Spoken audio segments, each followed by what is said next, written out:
Kila mtu duniani ni kitabu na kila kitu duniani ni kitabu. Kuwa kitabu ni jambo moja, kuwa kitabu kitakachoishi ni jambo jingine. Unaweza kuwa kitabu lakini kisiweze kuishi hata siku ambayo utakapoondoka duniani. Yaani unakuwa kitabu kisichokuwa na alama. Kuna vitabu vingi sana ambavyo vina alama kubwa hapa duniani. Moja ya hicho kitabu ni Ikulu ya Marekani, kwa jina maarufu ni White House. Tunakusimulia kwa kukuletea mambo 15 muhimu kuhusu kitabu hiki cha Ikulu ya Marekani. Moja, kwa nini iliitwa White House? Kitu pekee kitakachokuja akilini mwako unaposikia neno White House ni Ikulu ya Marekani. Hii ndio alama kubwa na ya kipekee ambayo Marekani imefanikiwa kuiweka. Miaka 200 iliyopita kulikuwa na mjadala mkubwa sana kuhusiana na makazi sahihi ya rais wa Marekani. Kwa wakati huo rais wa Marekani alikuwa George Washington, ambaye kwa kipindi hicho alikuwa na makazi sehemu 3. Sehemu ya kwanza aliyokuwa akiishi ilikuwa ni New York, sehemu ya pili ilikuwa ni Philadelphia na sehemu ya 3 ilikuwa ni Pennsylvania. Mjadala mkubwa ulikuwa makazi rasmi ya rais wa Marekani yawe kusini au kaskazini mwa Marekani, na kwa wakati huo Marekani haikuwa na states upande wa magharibi. Rais George Washington alichagua eneo la Potomac River, lakini Maryland na Virginia walijitolea ardhi ambayo ilikuwa inapatikana kusini na kaskazini mwa Marekani. Ardhi hii ilionekana kuwa sawa ili kuondokana na mgongano wa wapi ikulu ijengwe kati ya kaskazini na kusini mwa Marekani, kwa sababu ardhi hii ilikuwa kwenye mpaka wa sehemu hizi mbili. George Washington aliamua kuita ardhi hii kama wilaya ya Columbia kwa heshima ya Christopher Columbus. Ujenzi ukaanza rasmi mwaka 1798. Walijenga kwa kutumia chokaa nyeupe ili kuepuka mawe waliokuwa wanayatumia kujenga yasigande. Pia ilikuwa inasaidia kupambana na hali yoyote mbaya ya hewa. Majina mengi yalitumika kama utambulisho wa ikulu ya Marekani. Majina kama President House na Executive Mansion, lakini mwaka 1901 aliyewahi kuwa rais wa Marekani Theodore Roosevelt aliamua kuita ikulu ya Marekani jina la White House, na ndio ukawa mwanzo wa jina hili kutumika. 2. Aliyebuni jengo sio Marekani. Baada ya mipango ya kufanya kazi na mmoja wa wasanifu wa majengo kutoka Ufaransa, Pierre Remfant, kushindikana, rais wa Marekani kwa kipindi hicho George Washington aliamua kumtumia msanifu wa majengo kutoka Ireland, James Hoban, kwa ajili ya kubuni White House itakavyokuwa. 3. White House ilijengwa na watumwa. Ni habari mbaya ambayo Wamarekani wengi hawapendi sana ifahamike. Lakini siri hii ilishindwa kukaa moyoni kwa mke wa aliyewahi kuwa rais wa Marekani, Barack Obama, Michelle Obama. Mwaka 2016 tarehe 24 ya mwezi wa 7, Michelle Obama alieleza hisia zake namna ambavyo watumwa walitumika kuijenga Marekani imara pamoja na kuijenga White House. Asilimia kubwa wafanyakazi waliokuwa wanajenga White House ni watumwa. Hata baada ya kukamilika White House, watumwa walitumika kwenye marekebisho madogo kwenye White House chini ya marais 7. Historia inaonyesha Rais Madison aliwatumia watumwa kurekebisha White House mwaka 1814 na mwaka 1818. 4. Gharama za ujenzi. Inakadiriwa thamani ya jengo la White House mpaka sasa hivi ni dola za Kimarekani milioni 110. Achana na gharama hizi, kila mwaka hutumika dola za Kimarekani milioni 1.6 kwa ajili ya marekebisho madogo madogo. 5. Ukubwa. Eneo la White House limechukua ardhi yenye ekari 19. Jengo la White House limechukua zaidi ya square za miguu 55,000. Jengo hili lina jumla ya vyumba 132, bafu na choo 35, milango 412 na madirisha 147. Rangi iliyotumika kupaka eneo la nje ya jengo ilichukua idadi ya galoni 570.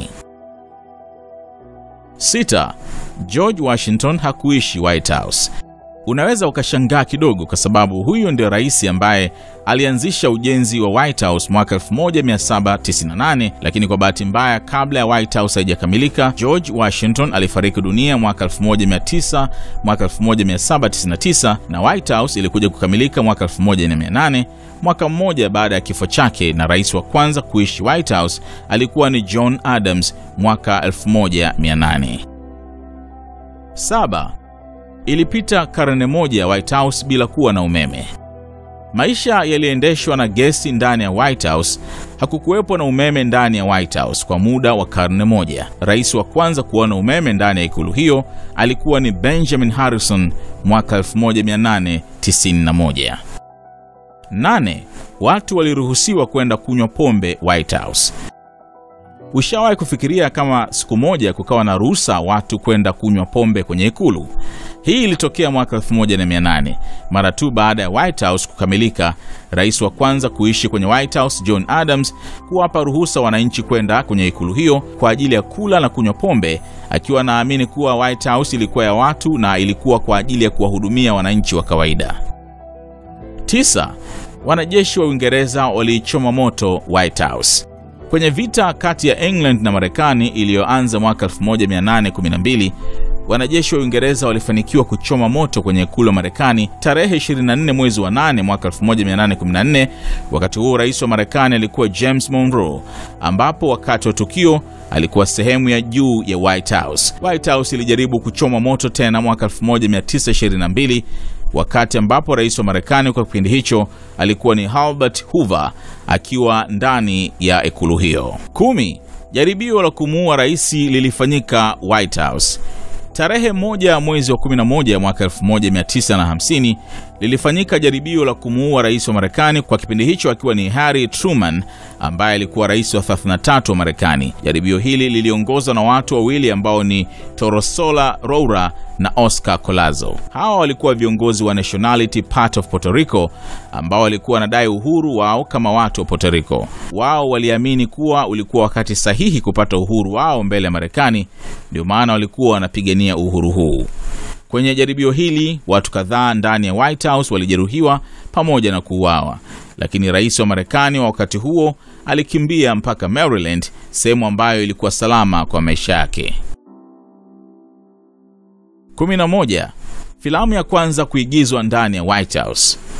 Woodrow Wilson ndiye mwanadamu ambaye alishawishika kufanikisha filamu hii ya masaa matatu, baadhi ya vipande kuchukuliwa ndani ya White House. Filamu ya Birth of Nation ya mwaka 1915 ndiyo filamu ya kwanza kwa baadhi ya vipande vyake kuchukuliwa kwenye ikulu hiyo. Birth of a Nation mara ya kwanza ilitakiwa iitwe The Klansman, na ni filamu iliyoongozwa na kuzalishwa na D.W. Griffith na star wa movie alikuwa ni Lillian Gish. Mwongozo wa filamu hii ulitokana na riwaya ya The Klansman iliyokuwa imeandikwa na Thomas Dixon. Birth of a Nation ilihusu vita vya wenyewe kwa wenyewe wa Marekani, na ndani ya filamu hiyo kulikuwa na kipande cha kumteka aliyewahi kuwa rais wa Marekani, Abraham Lincoln. 12. Kuna mizimu mingi White House.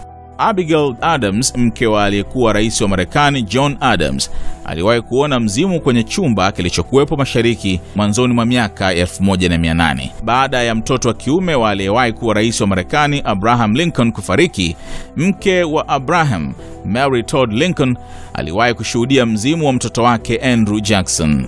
Siri hii alimwambia rafiki yake wa karibu. Kuna chumba kinaitwa Rose Room ambapo kilikuwa karibu na chumba cha Andrew Jackson, na ndiko sauti yake iliposikika. Kati ya mzimu ambao unaonekana mara kwa mara White House ni mzimu wa aliyewahi kuwa rais wa Marekani Abraham Lincoln. First Lady Grace Coolidge aliwahi kuona mzimu huo. Waziri Mkuu Winston Churchill aliwahi kuushuhudia. Aliyewahi kuwa malkia wa Uholanzi, Malkia Wilhelmina, aliwahi kushuhudia mzimu huo wa Abraham Lincoln. 13. Kuna maduka mall kwenye basement, sehemu ya chini ya White House. Sehemu ya chini ya White House, yani basement, ni zaidi ya Mlimani City ya hapa Bongo. Kuna maduka mengi ya maua yanayouza samani za ndani na bidhaa mbalimbali. Pia sehemu hiyo ya chini ya White House kuna sehemu ambayo rais wa Marekani hutumia kama sehemu ya mkutano na washauri wake. 14. Rais hununua chakula. Moja ya kitu ambacho mwanzoni kilikuwa kinadhaniwa na wengi ni kuwa rais wa Marekani huwa anapikiwa chakula bure tu pamoja na mahitaji mengine kama vinywaji, lakini huo sio ukweli. Ndani ya White House kuna majiko matatu ambayo hupika chakula, ikiwemo jiko la familia pamoja na jiko la rais. Rais huwa anakatwa kwenye mshahara wake kama sehemu ya malipo ya chakula pamoja na vinywaji ndani ya White House. 15. White House ilikaribia kubomoka.